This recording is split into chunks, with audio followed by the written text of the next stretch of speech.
We touched on this a little bit, but this was something that I actually wanted to go super in-depth with before the Vancouver Canucks suit up for action tomorrow night on Wednesday. It's kind of tradition around here to take a look at trades and make 2 videos about them. First off, being the initial trade reaction from me, second off, being a response to either an idea the community has presented or talking more in depth about the acquisitions. We did this with JT Miller all the way back at the draft, where we initially made our video reacting to the trade, talking about it initially right off the bat, and then I made a follow-up video the next day talking about how people hated that trade, because if you remember, the JT Miller trade was filled with tons and tons of hate. Now, we're not talking specifically about hate in this video here, but instead we're going more in-depth with the acquisition, Tyler Toffoli, the newest Vancouver Canuck, and we're going to be talking today about how he can help the Vancouver Canucks going down the line. Now, before we start off the video once more, I just wanted to reiterate the same thing we said yesterday. I believe this is a good trade for the Vancouver Canucks today. It shows that they're going for it. It shows that they're betting on the now, and that they have the prospect pool to actually go and bet on the now. Tyler Madden is a really good prospect, but at the same time, it's value for value, and Toffoli coming in is going to be a really big part of this Vancouver Canucks forward core moving forward, assuming he re-signs, which I have 100% belief in my heart that he will. There is no incentive within me that believes that he is going to not sign and that he is going to walk after this season is done, so let's talk about this in the context of him staying with the Canucks. Tyler Toffoli is a right winger who can absolutely snipe a puck like crazy. You've seen Toffoli highlights again and again and again throughout the past few years of him actually pickpocketing these corners, finding the tight areas, finding the right shots, and just putting the puck in the net. He's the guy who scored that goal with .09 seconds left, or was it .9 seconds left? I don't know, same thing pretty much. No, it's not the same thing.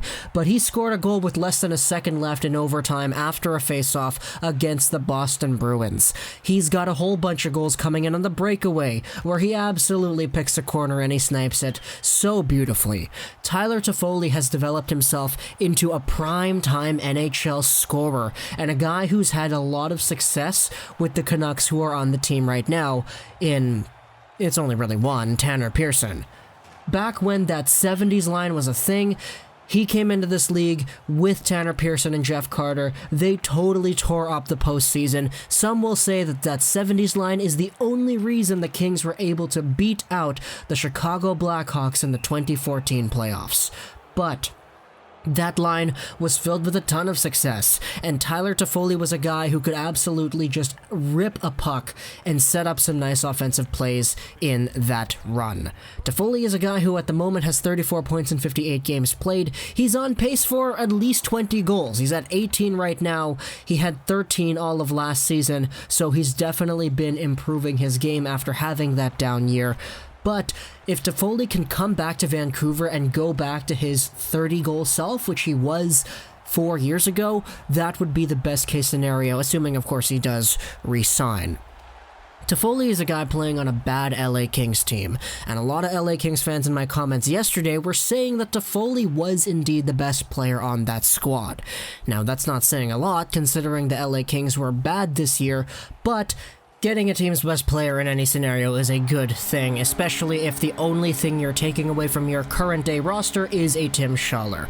Of course, Tyler Madden was included in that trade too, but we'll talk about that a little bit more in depth later on. As for the Tyler that we got though, Tyler Toffoli is an absolutely nasty finisher. He's a guy who can slot in on our power play, either the first or the second unit, probably the second unit, and absolutely do some damage. We've noted in the past about how power play 2 seems to be, at some times, more effective than power play 1. And adding a Tyler Toffoli to that mix, who can absolutely snipe a puck like there's no tomorrow, is gonna do some really good things out there for the power play. Add to that the chemistry with Tanner Pearson. The guys are like best friends, I'm pretty sure. All the Instagram pictures that the NHL and the Canucks have been posting about these two players, It's so heartwarming to see just the relationship they've had with the LA Kings before Pearson got traded to Pittsburgh, and now they're reunited with the Vancouver Canucks. Most likely as the second line, to be honest. And speaking about that second line, that line is going to have Bo Horvat with Pearson and with Tyler Toffoli, which is going to be absolutely insane. A top six of Miller, Pettersson, Virtanen. Then you have Pearson, Horvat, Toffoli as the second line. Oh boy, that is absolutely nasty. Just wait till Brock Besser comes back and you're forced to play the guy on the third line. And speaking about that third line, that is kind of not where I see Toffoli slotting in. I do see Toffoli immediately coming into the second line. Moving Eriksson down into the bottom six seems like the proper move to me in this scenario, but just the added depth here. The fact that you can have a Gaudette on your third line, once Levo comes back, the fact that he's going to be in your bottom six, once Besser comes back, the fact that he actually can play in the bottom six too, the fact that there are 6 forwards on this team who are arguably higher up on the depth chart than Besser is. That is absolutely nuts. And I think it's a really good sign that the Vancouver Canucks are going to go all in and try to make the playoffs and do some damage in there this season.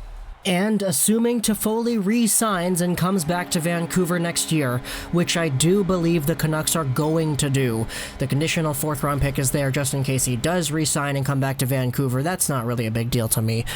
What is a big deal, though, some people are saying, is the cap space, which the Canucks don't have a lot of. Ferland just went on the long-term injury reserve, so that frees up some cap. Also, the Canucks still have room to move Beagle and or a Brandon Sutter. I think Sutter might be the guy who could be on his way out towards the trade deadline. But just from what we have today, Tyler Toffoli, assuming he does come back next year, I do believe he will have more points and a better production profile than the 34 points in 58 games he's had with LA this year.